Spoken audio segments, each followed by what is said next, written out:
My wife got bored with me and called her ex to have sex with her. Here's how I exposed her by installing a wiretap. I'm 35, my wife is 31, and our intimate life ended 6 months ago. I don't know what to do, have two boys. One is 3 years old, the other is Idian Wudian. We're also in the middle of building a house. I'm not the type of person who can just watch everything fall apart. I prefer to act as quickly as possible to solve the problem, so I decided to talk to my wife directly to understand what was going on. I asked her, "Why did you stop talking to me, hugging me, kissing me?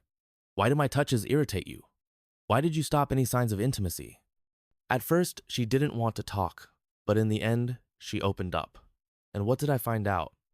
In her opinion, I don't suit her. She does everything herself. She can't rely on me. She is the head of the house. She makes all the decisions. She takes care of the kids. She said I would be better off alone because I'm stagnant.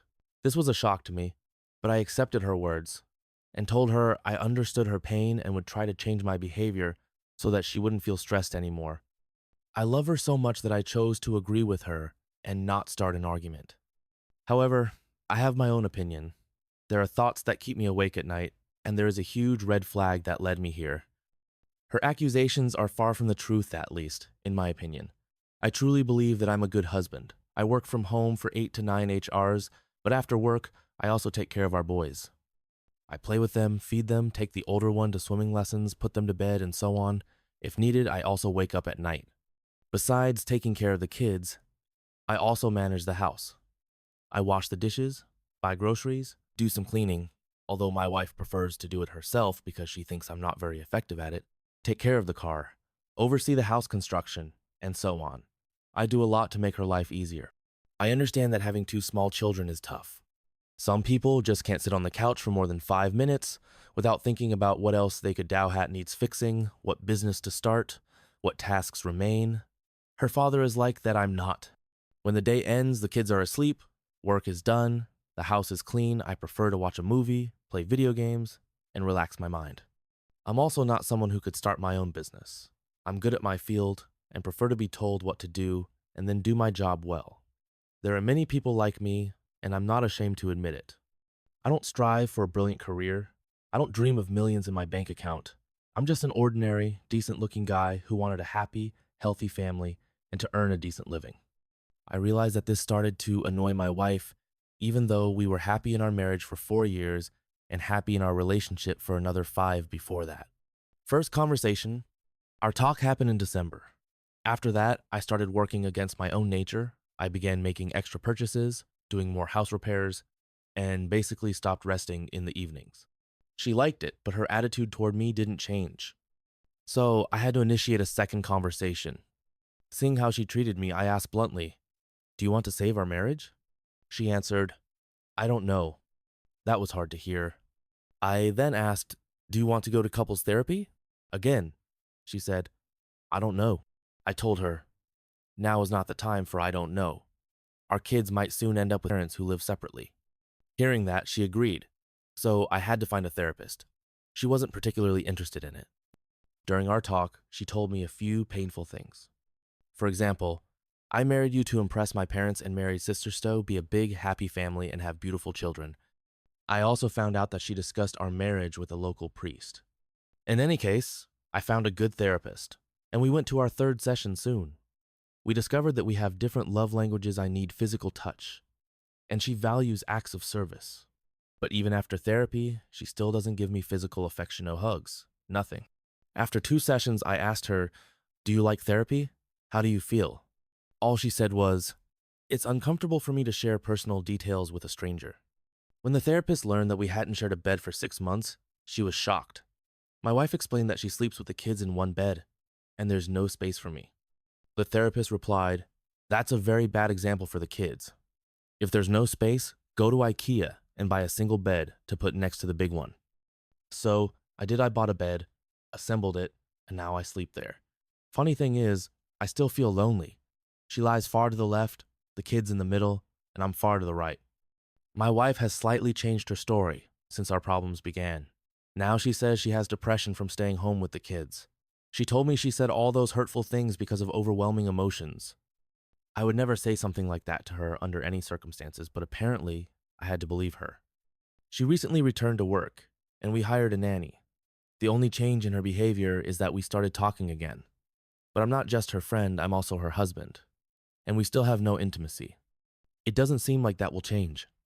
When I bring it up, she just says, "That's how I am. If you don't like it, just leave me." I don't know what to do. Update 1. The calls to her ex. One evening, my wife tried to call her ex 4 times in a row at 10 p.m. She never got through to him, but she tried. I only found out because we used to have an app that saved our contacts, and I could see incoming and outgoing calls. I went crazy. Why is my wife calling her ex 4 times at 10 p.m.? I checked her messages on her laptop. I felt awful, but to me, it was justified. We're married, we have kids, and she's acting suspiciously.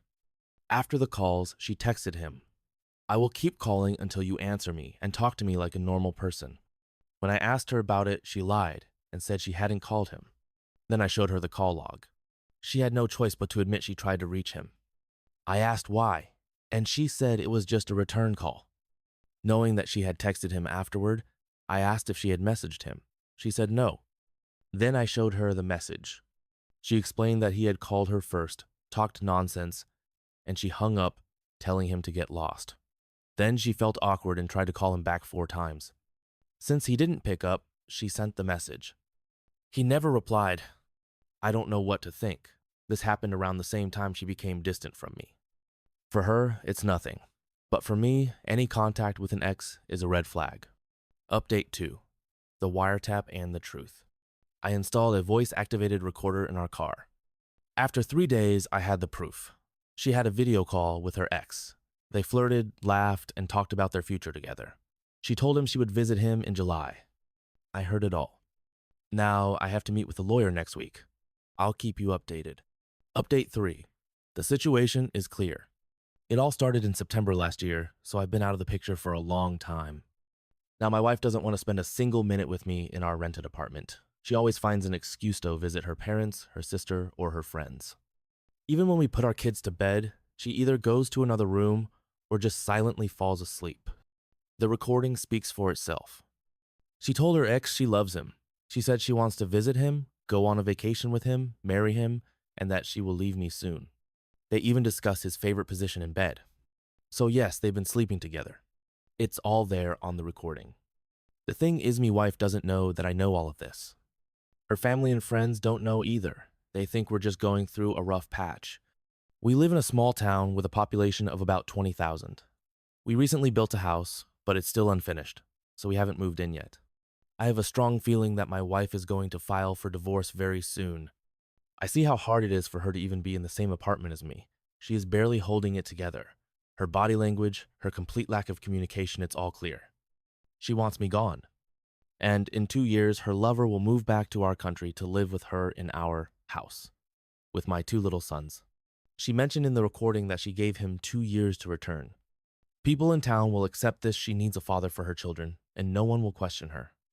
Her ex was her first boyfriend. They were together for 7 years before she married me. We've been together for 9 years now. He lives abroad but often visits our country. I refuse to be a puppet in this situation. Now I have a lawyer, and I will be meeting him soon. I could destroy her reputation, make these recordings public. Please, I need advice. If she files for divorce first, what should I do? My lawyer says it will take about a month to prepare my documents. Update 4. The lawyer's advice. I met with my lawyer and learned several important things. It turned out that completely destroying her life wouldn't be the smartest decision. The reason is that we have children, and I will have to co-parent with her for another 15-16 years. Another reason I respect her family and don't want to drag them into the divorce as witnesses. Also, I won't be able to get full custody of the children because they are still young and must stay with their mother in a small town an hour's drive from the capital. No matter how unpleasant it is, I will still be a weekend father. Finally, I can't sell our house because the children need a place to live. No matter how painful it is, this is just the reality in Poland. After my talk with the lawyer, he sent my wife the divorce papers. They were supposed to be delivered right after Easter, which in Poland lasts for 2 days, Sunday and Monday. At the Easter table, I acted as if everything was fine. Alcohol helped me with that. The next day, Tuesday, I had a day off and was taking care of my younger son. Meanwhile, my wife went to work in the capital. To During that time, my brother helped me pack all my things from the apartment and load them into his car. While this was happening, the postman delivered the divorce papers to my wife. Essentially, the document was an invitation to mediation, so we could peacefully divide our property and get divorced amicably. The paper stated that she was in a relationship with another man, and that was the reason for the divorce. The evidence I have will be used as leverage when determining child support and other legal matters. The confrontation. When my wife came home, I told her that I knew everything. I said that I had irrefutable proof and that she needed to contact my lawyer. Then I handed her the divorce papers and left to see her parents. Of course, she immediately started asking what exactly I knew, how I found out, and began denying everything. Telling her parents were shocked but believed me. I recorded the entire conversation, as advised by my lawyer. I started by asking them a simple question. Do you consider me a good and caring husband and father? They answered, yes. Now, my wife won't be able to use her parents as witnesses against me in court. Just as I expected, they believed me, understood that she had done something terrible, and that she had ruined my life and the lives of our children. I thanked them for understanding and left for the capital, spreading the news. Meanwhile, I called a friend, and he made sure that the news spread among her friends. 2 hours later, my wife's brother called me and told me that she had admitted to cheating on me with her ex. However, she claimed they never had sex. He said that everyone was on my side and that she had destroyed our family. His sister visited my wife and told her how much of a liar she was. But in the end, he added something surprising.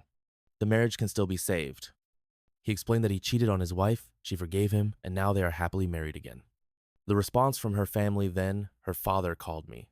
He admitted that this was completely her fault and that she didn't even realize what she had done. He said that her lover would never be welcome in their home and that he would stop financially supporting her. He even called her lover, but he didn't pick up. In the end, he said that he still believed the marriage could be saved. Then, her other sister texted me, saying that she fully supports me but also thinks that the marriage can be salvaged. Doubts and manipulation? I don't like this at all because I am sure that nothing can be saved. I'm afraid that her relatives will cling to the fact that I don't have a recording of their physical affair, and they might claim my reasons for divorce aren't strong enough. But I do have recordings of her words, where she said, "Make sure you last more than 3 seconds when I come to the Netherlands. I love you. I'm going to leave my husband. Please record yourself on video and send it to me. I'll show you what your life will look like with me.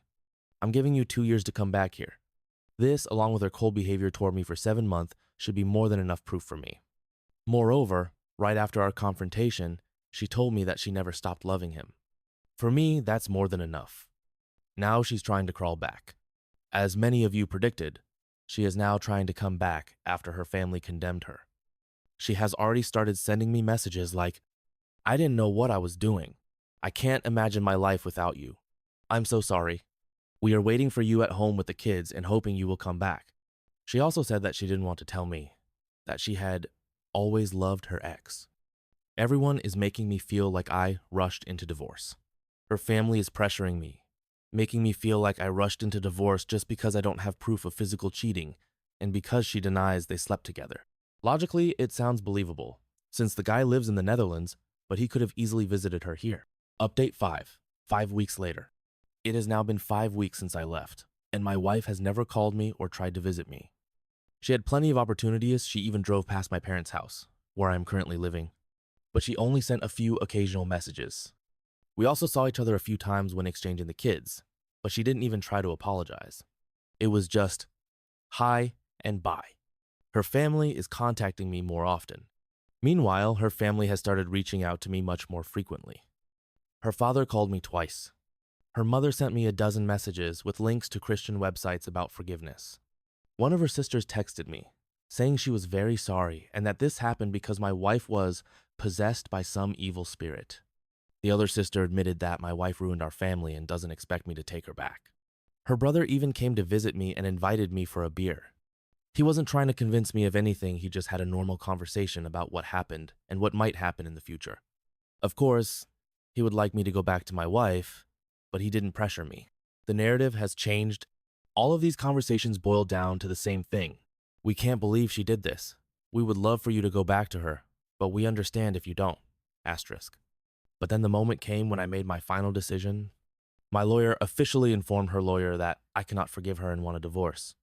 My lawyer also presented my terms for the divorce, and now we are waiting for her side to respond. Now I'm the villain. As soon as this happened, her sister started blaming me. She literally said that now I am the one ruining our marriage. She made it very clear that, yes, my wife was selfish. Yes, she regrets it. Yes, she cries and wants everything back. But now I am the selfish one. According to her, I will be the one who destroys this marriage by divorcing her. Now, everything depends on me since I can cancel the divorce and just return to my children. She even said that I don't need to go back to my wife, just come back for the kids. Her sister said that I am full of anger, and if I don't let it go, it will only get worse over time. She called my divorce revenge not just on my wife, but on our children as well. Emotional manipulation is in full force. I knew this would happen. I knew that at some point the situation would shift, and her family would start blaming me. But it still shocks me how easily they switch the narrative. Today, for a brief moment, I almost felt like it was all my fault, that I was the one breaking up the family. But then I reminded myself, my wife treated me like garbage for more than 6 months. She wanted to leave me. She had an emotional affair, at the very least, and planned to be with another man. So yes, they are putting a lot of pressure on me. It is very, very hard, but I will not change my decision. The divorce will happen, trying to shut them up with a deal. Now, they are making me out to be the villain who abandoned his children. I was thinking of proposing a deal that she would likely never accept, just to shut them up. Something like this. We don't get back together, but we co-parent as partners. Separate finances. She moves with the kids to the capital, where I live. GPS tracking in her car. Daily phone checks. This would only happen after I spend 7 months dating other women. Obviously, I wouldn't be loyal to her in this setup, and I wouldn't tell her about it. If she ever found out, it wouldn't matter, there wouldn't be a marriage anymore anyway. This is just an idea, nothing serious. Most likely, I won't actually do this. But I don't know how else to shut her family up about me abandoning the children. In Poland and most of Europe, small children always stay with the mother after a divorce. I cannot take them away from her because she lives in a small town an hour away from me. The kids have daycare there.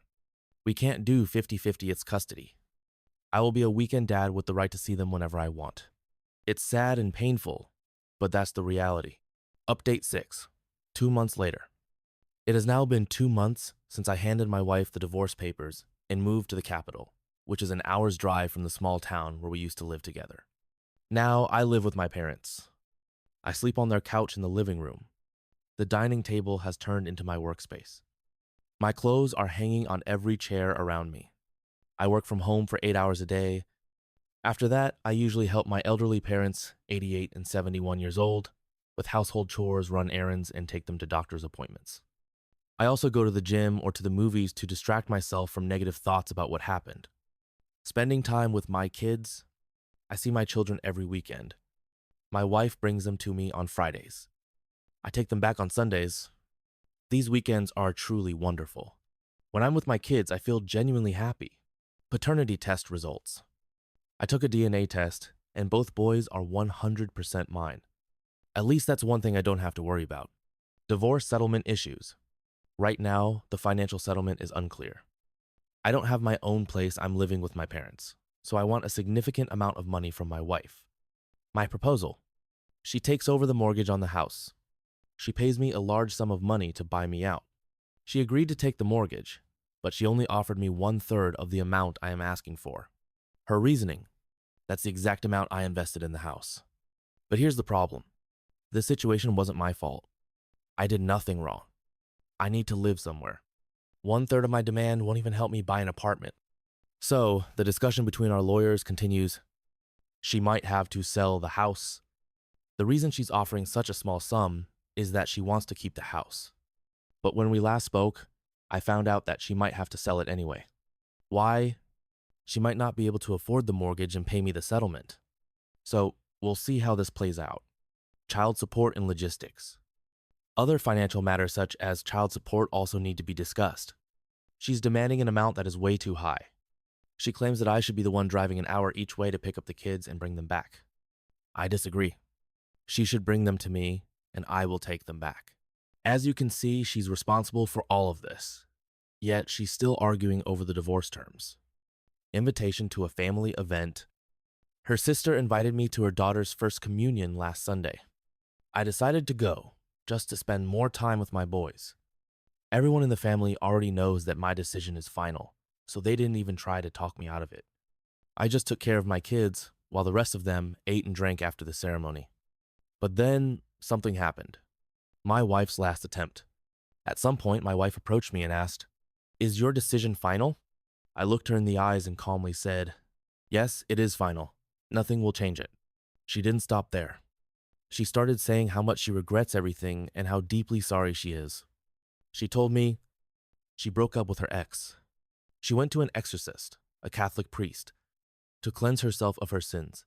She confessed every detail of her affair to the priest and left it in God's hands. At this point, I honestly found it ridiculous. But I decided to give her one last chance to tell the full truth. The final confrontation, I said, "Okay, if you really regret everything, I'm giving you one chance to tell the whole truth. Tell me, how many times did you sleep with him?" She answered, "Not even once." Then I asked, "Remember the office party in November? Why did you rent an Airbnb for the night instead of staying with one of your friends?" She went silent. She couldn't find the words. The only thing she managed to say was, "Why do you keep torturing yourself with this?" She is still lying. I explained, if she truly regretted what she did, she wouldn't still be lying to me 2 months after I left. She isn't sorry for what she did, she's only sorry because she got caught and her family turned against her. At that moment, I realized I felt nothing for her anymore. She was completely dead to me. The final words, I ended the conversation with this: "Your repentance means nothing because you are still lying. I do not forgive you. I never will. You are no longer my problem." Then I walked away. The divorce is 100% happening. At this point, there is nothing left to discuss. Her family has turned against her. She has no support from anyone. She will soon be alone. My only concern now is making sure that 1. I get the financial settlement I deserve. 2. I keep my relationship with my children as strong as possible. What happens next? We are now waiting for her response to my divorce settlement proposal. If she doesn't agree, we will go to court and settle everything there. Regardless of what happens, I will never take her back. I will never forgive her. She will never be my problem again. Final thoughts. Some of you may ask, do I still feel angry? Not anymore. At this point, I only feel relief that I'm finally free of her. Update 7. The divorce agreement is finalized. Our lawyers finally reached an agreement, and the divorce will be finalized soon. She is keeping the unfinished house. The mortgage is now entirely her responsibility. The house remains for the children. I don't want people to say I forced her to sell it out of revenge. I don't want to live in her small hometown, which is an hour away from the capital. However, I am getting back the money I invested in the house, and the amount is quite decent. The child support amount is also reasonable. We also agreed that she will bring the children to me in the capital every weekend, and I will only need to drive them back. The pain of being a weekend dad. Right now, I see my sons almost every weekend, but it's not enough. It hurts so much that sometimes I struggle to cope. I just can't accept that my sons, who are only 1 and 3 years old, will grow up without their father because of a woman who destroyed our family. I wish they could live with me, but that's impossible due to Polish laws. It looks like I'll have to start visiting them in the middle of the week, just to handle this situation better. Her sudden change of heart. Meanwhile, my ex-wife keeps messaging me. She says she loves me, that she wishes she could turn back time, that she suffers every day because of the consequences of her actions. She has softened so much that she even said she no longer sees phone checks as a bad thing, that I can check her phone whenever I want, that she is willing to move to the capital, and that she is ready to tell me every detail of her affair if I take her back. She even went to my parents' house to apologize. Something clearly changed. Someone must have told her something, because now she is suddenly willing to do anything. She is finally showing signs of true regret. The last message she sent me was, "Thank you for not forcing me to sell the house and for handling everything peacefully. Agreeing to your terms also means accepting the divorce. I will have to consent in court. But let me tell you the truth, I don't want this divorce. I love you very much. I know you don't believe me, and I understand why. but I want you to know that I still hope that one day I will have a chance to prove my love to you. I love you and I am sorry for everything. There are no words to express how much I regret it. Does she really regret it? Messages like this only confuse me and don't help my healing process. It would be a lie to say that her words don't affect me at all. I do think about what life would be like if my children lived with me in the capital. I really believe that it's hard for her to be alone with two little boys. But in the end, she made her choice. She cheated. She ruined everything. I thought time would make things easier, but the wound is healing very slowly. I will see this through to the end. Do you think she is truly sorry? She only agreed to tell me the details of her affair if I took her back. It took her 3 months to even begin showing remorse. Even now, when she apologizes, she doesn't call or visit, she just sends messages. Her family is now fully on her side. Her mother calls me a narcissist.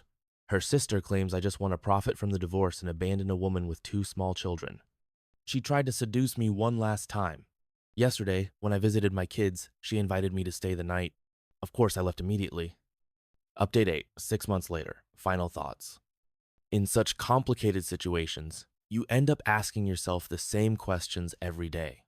For me, those questions were, do I still love her? Number.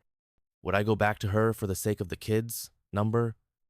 Would I return to her small town and finish building the house? Number.